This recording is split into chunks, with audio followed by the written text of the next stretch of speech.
ګرانو مینوالو سلامونه، نیکې هیلې احترامات. ستاسو ورور نعیم خان شاکر په خپل ادبي پروګرام پښتانه لیکوال کې نن راغلی مدوبندۍ ورتیر ته، چېرته چې ګران ملګری انتخاب صاحب ژوند کوي، شعر لیکي، د شعر مینوال ملګري هم ډېر زیات دي. دا څومره ملګري چې راغلي د دې ټولو ډېره زیاته مننه کومه. او د خپلو ملګرو د امریز صاحب، د محمد عمران عثمان مورید صاحب مننه چې زما سره د هغه ځای نه راغلي دي. ملګرو څنګه چې تاسو ته پته ده چې زموږ پروګرامونه د شعر و شاعرۍ ریکارډ کول وي او تاسو ته مخې ته کېښودلي، هم په دغه غرض ناست یو د انتخاب صاحب سره په ورتیر دوبندۍ کې.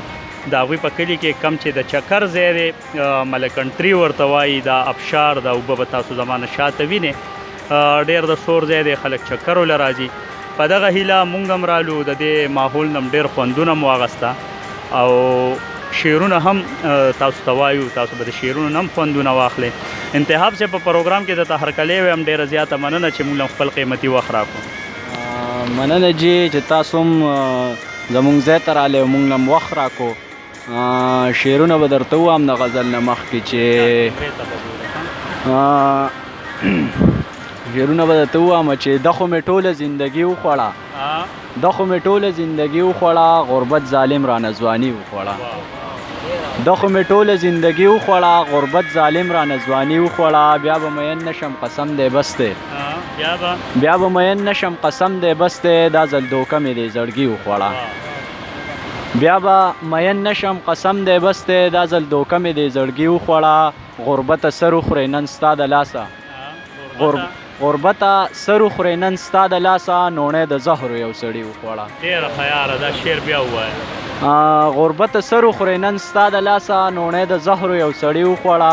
ورکړه چوټې ستا یادونو له نن، ورکړه چوټې ستا یادونو له نن، بلبل د خوب ګولۍ وختي وخوړه.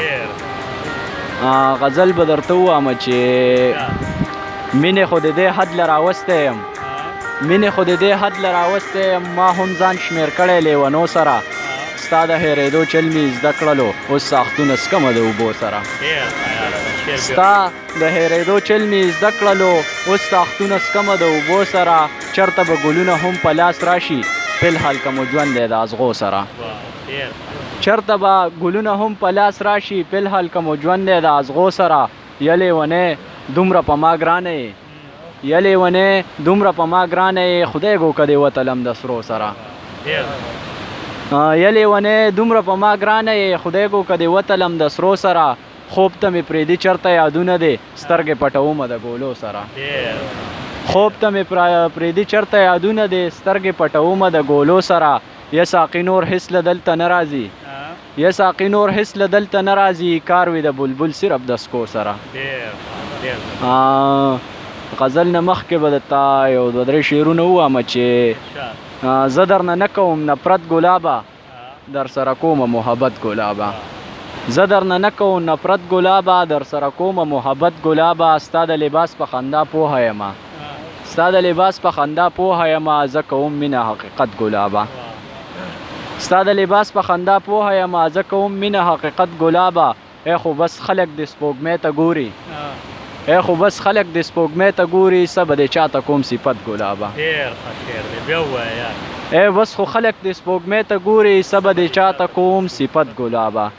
او غزل دی چې نوم به وانخلم د صنم ملګرو، نوم به وانخلم د صنم ملګرو، ورته مې کړی دی قسم ملګرو. دا چې مې اوښکې په مخ نه ودرېږي، دا مې زیات شوی په زړه غم ملګرو. دا چې مې اوښکې په مخ نه ودرېږي، دا مې زیات شوی په زړه غم ملګرو. د لیونۍ لږه پوښتنه وکړې، په ما خو بند دی دغه چم ملګرو. د لیونۍ لږه پوښتنه وکړې، په ما خو بند دی دغه چم ملګرو. که مرور اشنا مې خواله راغلې، که مرور اشنا مې خواله راغلې، زه به یې ښکل کړمه قدم ملګرو. او زما محنت ته الله ګوري که نه، زما محنت ته الله ګوري که نه، زور به مې وینئ د قلم ملګرو. زما محنت ته الله ګوري که نه، زور به مې وینئ د قلم ملګرو. لیونی وویل چې څنګ به بلبل، لیونی وویل چې څنګ به بلبل، لږې پوښتنې لی ورځم ملګرو. ډېره مهرباني. ډېره مننه انتخاب بلبل صاحب چې دغه په زړه پورې شعرونه مو زموږ سره شریک کړل. ډیره زیاته مننه مو کوو چې تاسو موږ له ټایم راکړو، موږ سره کښېناستئ، زموږ مېلمستیا مو کړه. ملګرو دغه کم ځای چې موږ ناست یو د درګۍ نه تقریبا 2-3 کیلومیټره دی خوابار ملکنټري ورته وایي که څوک نه وي راغلی او څوک راتلل غواړي. ډېر د خوند رنګ ځای دی، ګیر چاپېره غرونه دي، شنه غرونه دي، اوبه بهیږي، ډېر زبردست موسم دی پکې. نو که څوک راتلل غواړي درګۍ نه پنور خاته سایډ ورته لار ده، ملکنټري ورته وایي، ابشار د دوبندې کلي سایډ ته راځئ، په دغه لار کې راځي. دغه د دې ځای پته ده. ملګرو ستاسو نه به اخلم اجازت د خپل ګران ملګري محمد عمران په یو دوه شعرونو چې مونږ د چینار او د چینو خلک مونږ په جنگونو باندې څه کوو، مونږ د چینار او د چینو خلک مونږ په جنگونو باندې څه کوو، مور او پلار دې هسم رضا شوي دي، نور په تعویذونو باندې څه کوو. مننه. هر چرته چې خاد آباد خوشحاله بریالي اوسئ. موږ په خپلو دعاګانو کې یاد ساتئ. د الله په امان.